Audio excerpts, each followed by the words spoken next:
ओम शांति। कई बार कुछ हमारे साथ गलत होता है तो हम भगवान से कहते हैं, हे ईश्वर, मेरे ही साथ गलत क्यों? ऐसा नहीं करता तो ऐसा हो जाता, ऐसा कर सकता था ना, मेरे साथ घाटा क्यों, मेरे साथ धोखा क्यों? उसकी प्लानिंग जो है बड़ी परफेक्ट है, लेकिन हम उसकी प्लानिंग को समझ नहीं पाते। और अगर ईश्वर हम सबको शक्ति दे दें कि जो हम सोचे वो हो जाए, तो ये दुनिया ही गड़बड़ा जाए। किसान चाहता है बारिश, जॉब करने वाला चाहता है बारिश नहीं हो। कई चीजें ऐसी हैं जो कुछ लोग चाहते हैं, कुछ लोग नहीं चाहते, लेकिन ऊपर वाला हर एक चीज का बैलेंस करके रखता है। और हमें उसकी जो प्लानिंग है उसके ऊपर पूरा भरोसा होना चाहिए। और भगवान की प्लानिंग पर अगर हमारा भरोसा होता है तो सब कुछ ठीक चलता है। लेकिन कई बार कुछ मनुष्यों के मन में प्रश्न आते हैं। एक दिन एक भक्त भगवान के पास मंदिर में जाके कहता, भगवान जी, यहाँ पे खड़े रहते हो, जाओ एक दिन जरा घूम घाम के आ जाओ, आपकी जगह मैं खड़े रह जाता हूँ। भगवान जी ने कहा, चलो तुम्हारी इच्छा पूरी कर देता हूँ, तुम खड़े हो जाओ। भगवान जी की जगह वो खड़ा हो गया मूर्ति में। भगवान जी जाने लगे। कहा, लेकिन सुनो, एक बात याद रखना, कोई भी भक्त आए कुछ भी करे, तुम कुछ कहोगे नहीं, नो इंटरफियरेंस। कहा, हाँ भगवान जी, बिल्कुल आपकी बात मुझे मंजूर है। भगवान जी चले गए और वो व्यक्ति मूर्ति के स्थान पे खड़ा हो गया। सभी उसे भगवान समझ के आके दर्शन करने लगे, जैसे रोज मंदिर में करते थे। सबसे पहले एक बहुत बड़ा बिजनेसमैन आया, हार फूल चढ़ाया, प्रसाद चढ़ाया और प्रणाम किया झुक के, और कहा, हे ईश्वर, चौथी फैक्ट्री खोलने जा रहा हूं, मुझे इसमें लाभ हो, फायदा हो, आपकी कृपा मेरे ऊपर बने रहे, बस यही आपकी आशीर्वाद चाहता हूं। झुक के प्रणाम किया। उसके जेब से पर्स गिर गया और वो व्यक्ति निकल गया। थोड़ी देर के बाद अभी ये व्यक्ति जो भगवान बन के खड़ा था, उसके मन में आया कि मैं उसको आवाज दे के बोलूं कि भाई तुम्हारा पर्स गिर गया, उठा लो। लेकिन फिर याद आया, भगवान जी ने कहा था कहीं इंटरफियरेंस नहीं, कहीं कुछ कहना नहीं, चुपचाप रहा। थोड़ी देर के बाद एक गरीब व्यक्ति आया, सिर्फ प्रणाम किया, हाथ जोड़कर आंख बंद करके कहने लगा, हे ईश्वर, ना काम है ना पैसे हैं, बच्चे भूखे प्यासे हैं, कुछ इंतजाम कर दो, कुछ काम दिलवा दो, आपके बच्चे हैं, 2 दिन से घर में चूल्हा नहीं जला है। प्रणाम किया, उठा, देखा सामने एक पर्स पड़ा है। पर्स को उठाया, देखा बहुत सारे नोट हैं। उसे लगा भगवान ने मदद कर दी और वो पर्स उठा के चल दिया। फिर उस व्यक्ति को लगा कि अरे ये तो पर्स उसका है, मैं आवाज दूं, बोलूं कि अरे रे ये पर्स तुम्हारा नहीं है, क्यों ले जा रहे हो? लेकिन फिर याद आया भगवान की बात, नो इंटरफियरेंस, किसी से कुछ कहना नहीं। फिर चुप रह गया।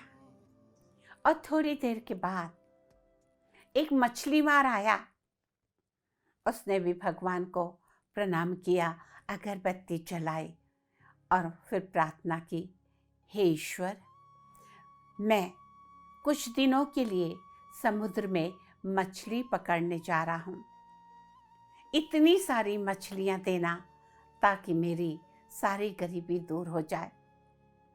अच्छे से बहुत सारी मछलियां पकड़कर मैं लौट आऊं। और प्रणाम किया और उठ के जाने ही वाला था कि उतने में वो जो पहला बिजनेसमैन आया था वो पुलिस को लेकर यहाँ आ गया और उसने पुलिस से कहा, मैं यहाँ मंदिर में ही आया था और यहीं पे मेरा पर्स गिरा है और ये व्यक्ति है, इसने ही मेरा पर्स लिया होगा। पुलिस ने उसे पकड़ लिया और उसे ले जाने लगी। अब ये व्यक्ति जो भगवान बना खड़ा था, उसने सोचा ये तो बहुत गलत हो रहा है। अब तक चुप रहा लेकिन अब चुप नहीं रह सकता। और उसने जैसे ही पुलिस ने उसको पकड़ा, हथकड़ी डालने वाला था कि वो बोल पड़ा कि नहीं नहीं, इसने चोरी नहीं की है। वो एक गरीब आदमी आया था, अभी अभी गया है, थोड़ी दूर गया हो गली में, उसने चोरी की है, वो पर्स उठा के ले गया। पुलिस दौड़ी और उस गरीब को पकड़ लिया जिसके पास पर्स था। रात को भगवान लौट कर आए। व्यक्ति से पूछा, सब ठीक ठाक रहा? कहा हाँ भगवान, सब कुछ ठीक ठाक रहा। कहा कहीं कुछ गड़बड़ तो नहीं की? कहा नहीं भगवान, मैंने कुछ गड़बड़ नहीं की, सिर्फ एक मैंने नेक काम किया। एक गलत व्यक्ति को ऐसे ऐसे वो सारी घटनाएं सुना थी। भगवान जी ने कहा सब गुड़ गोबर कर दिया, सारी प्लानिंग चौपट कर दी। कहा मैंने सत्य बोला है, सच किया है। कहा क्या सत्य किया है? वो जो पहला व्यक्ति था, बिजनेसमैन था, उसके कुछ पैसे अगर वो गरीब आदमी को मिल जाते, उसका कुछ दिन बच्चों का पालन पोषण हो जाता, उसका कुछ नहीं बिगड़ता, लेकिन उसका तो घर बच्चे तो खा पी लेते। और वो जो मछली मार आया था, उसकी तूफान में समुद्र में मृत्यु होने वाली थी। अगर वो जेल में रहता तो उसकी जान बच जाती। अमीर को तो पर्स मिल गया, लेकिन गरीब, उसके बच्चे भूखे रह गए और वो जो मछली मारने वाला जेल में रह के बच जाता, अब उसकी मौत हो जाएगी। कहने का तात्पर्य, भगवान की जो प्लानिंग होती है उसमें हम क्वेश्चन करते हैं, लेकिन विश्वास मानिए, भगवान कभी हमारा गलत नहीं कर सकते। हर एक एक्शन के पीछे कोई न कोई कारण है, हर एक बात के पीछे कोई राज है। हम नहीं जानते, इसके लिए हमें अच्छा या बुरा लगता है, लेकिन वो ऊपर वाला देख रहा है, वो सब जानता है। उसको हर एक की कुंडली, हर एक के कर्म का हिसाब किताब पता है। हम कर्म से कम भगवान के कार्य में कहीं बाधा ना डालें, भगवान में विश्वास रखें। देर हो सकती है लेकिन अंधेर नहीं हो सकती। उसकी लाठी में आवाज ना आए, लेकिन जब पड़ती है गलत व्यक्ति पे तो सब कुछ हिसाब किताब बराबर हो जाता है। पुनः यही कहेंगे, उस ईश्वर के कार्य को करने दीजिए। आपको उसने जो जीवन दिया है और जीवन को श्रेष्ठ बनाने के लिए जो कलम दी है, वो कलम है श्रेष्ठ कर्म करने की।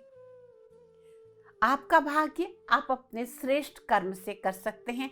आपके श्रेष्ठ कर्म बनते हैं आपके श्रेष्ठ विचारों से। जैसा आप सोचते हैं वैसा आप बोलते हैं, जैसा आप बोलते हैं वैसे आप कर्म करते हैं, जैसे आप कर्म करते हैं वैसे आपका भाग्य बनता है। तो भाग्य की कलम क्या हुई? आपकी सोच। हर व्यक्ति के पीछे, हर व्यक्ति के प्रति आप शुभ भावना और शुभकामना करें, कभी कुछ गलत नहीं होगा। आशा है आप हमारी बात समझ गए होंगे। और इसी के साथ आज के लिए बस इतना ही। पुनः वही बात दोहराऊंगी, अपने सुझाव, अपनी समस्याएं, अपने सवाल या कोई और प्रश्न हो हमें ज़रूर अवगत कराएं। हम कोशिश करेंगे आपके जो सुनना चाहते हैं आप, जो जानना चाहते हैं आप, जो प्रश्न है उसको हम ज़रूर जवाब दें। बस आज के लिए इतना ही। नमस्ते, ओम शांति।